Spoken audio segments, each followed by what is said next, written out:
నమస్తే welcome to ఎపి23 news. ఇక ఆంధ్రప్రదేశ్ శాసనసభ స్థానాలు 175 నుంచి 225కు పెంపునకు మార్గం సుగమమైంది.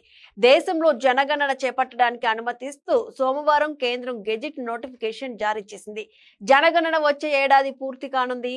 కొత్త జనాభా లెక్కల ఆధారంగా దేశవ్యాప్తంగా లోక్సభ స్థానాలు, శాసనసభ స్థానాల పునర్విభజన ప్రక్రియను ఎన్నికల సంఘం చేపట్టనుంది. ఇదే అంశానికి సంబంధించి మరింత సమాచారాన్ని మా ప్రతినిధి బాజీ లైవ్ లో అందిస్తారు.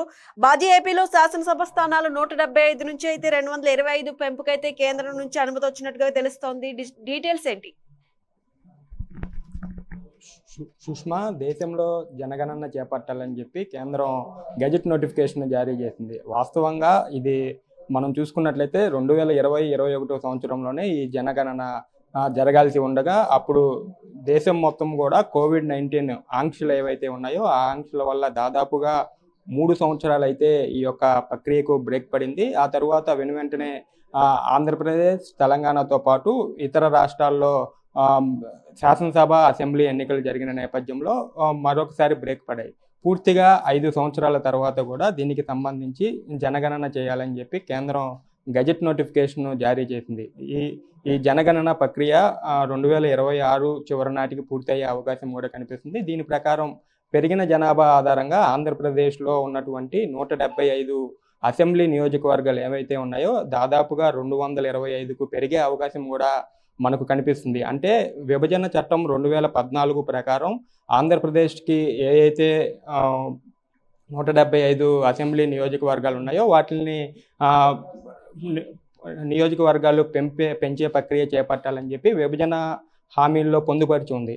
సో దానిలో భాగంగానే పెరిగిన జనాభాతో పాటు నియోజకవర్గాలు కూడా పెరిగే అవకాశం కూడా మనకు కనిపిస్తుంది. ఏదైతే రాజకీయాలకు సంబంధించి కూడా 175 నియోజకవర్గాలు 225 నియోజకవర్గాలు అవటం వల్ల ఆశాహూహుల్లో కూడా ఎక్కువగా ఉత్సాహం వచ్చే అవకాశం కూడా కనిపిస్తుంది. దాదాపుగా 50 నియోజకవర్గాలు ఏపీలో అయితే పెరిగే అవకాశం కూడా కనిపిస్తుంది. అంటే పూర్తిగా ఈ యొక్క జనగణన ప్రక్రియ పూర్తి అయిన తరువాత పెరిగిన జనాభాను బట్టి నియోజకవర్గాలను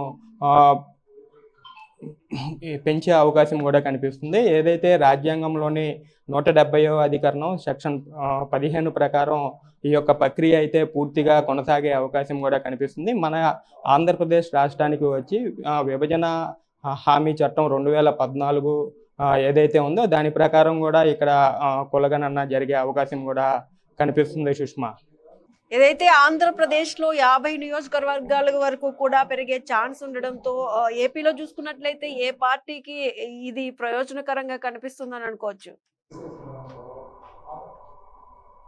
అంటే ఈ జనగణన ప్రక్రియను ప్రారంభించాలని చెప్పి కేంద్రం గెజెట్ నోటిఫికేషన్ జారీ చేసింది. దీనికి సంబంధించి కూడా ఏపీలో జనాభా ప్రాతిపదిక రేషియో ప్రకారం మనం చూసుకున్నట్లయితే దాదాపుగా 50 నియోజకవర్గాలు అట్లాగే పార్లమెంటు స్థానాలు కూడా పెరిగే అవకాశం కూడా కనిపిస్తుంది. పూర్తిగా దీనికి సంబంధించి ఆ నియోజకవర్గాలు ఇప్పటికే వివిధ పార్టీల్లో కొంతమంది నిరుత్సాహులుగా ఉన్న నేపథ్యంలో నియోజకవర్గాలు పునర్విభజన జరిగే నేపథ్యంలో కొత్త వారికి అవకాశం దక్కుతుంది. అట్లాగే కొత్త వారిని ప్రోత్సహించే విధంగా కూడా రాజకీయాలు జరగనున్నాయి. అంటే పూర్తిగా మనం చూసుకున్నట్లయితే ఈ నియోజకవర్గాలకు సంబంధించి ఏదైతే కేంద్రం జరుగుతున్నటువంటి గెజెట్ నోట్ ప్రకారంగా దాదాపుగా 2-3 సంవత్సరాల టైం పట్టే అవకాశం ఉంది. మొత్తంగా మనం చూసుకున్నట్లయితే 2024 ఎన్నికలు ఏదైతే 2029 ఎన్నికలు జరగనున్నాయో ఆనాటికి పూర్తిగా జనగణన పూర్తయి అట్లాగే నియోజకవర్గాల పునర్విభజన కూడా జరిగి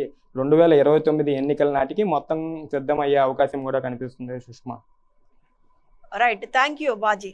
ఎస్, మొత్తానికి చూసినట్లయితే ఏపీలో అయితే శాసనసభ స్థానాలు 175 నుంచి 225 వరకు కూడా పెంపుకు మార్గం అయితే సుగమమైనట్టుగా తెలుస్తోంది. దేశంలో జనగణన చేపట్టడానికి అనుమతిస్తూ సోమవారం అయితే కేంద్రం గెజెట్ నోటిఫికేషన్ జారీ చేసింది. జనగణన వచ్చే ఏడాది పూర్తి కానున్నట్టుగా కూడా తెలుస్తోంది. అలాగే కొత్త జనాభా లెక్కల ఆధారంగా దేశవ్యాప్తంగా లోక్సభ స్థానాలు, శాసనసభ స్థానాల పునర్విభజన ప్రక్రియనైతే ఎన్నికల సంఘం చేపట్టనున్నట్టుగా తెలుస్తోంది. ఇక మరిన్ని అప్డేట్స్ కోసం కీప్ వాచింగ్ ఎపి23 న్యూస్.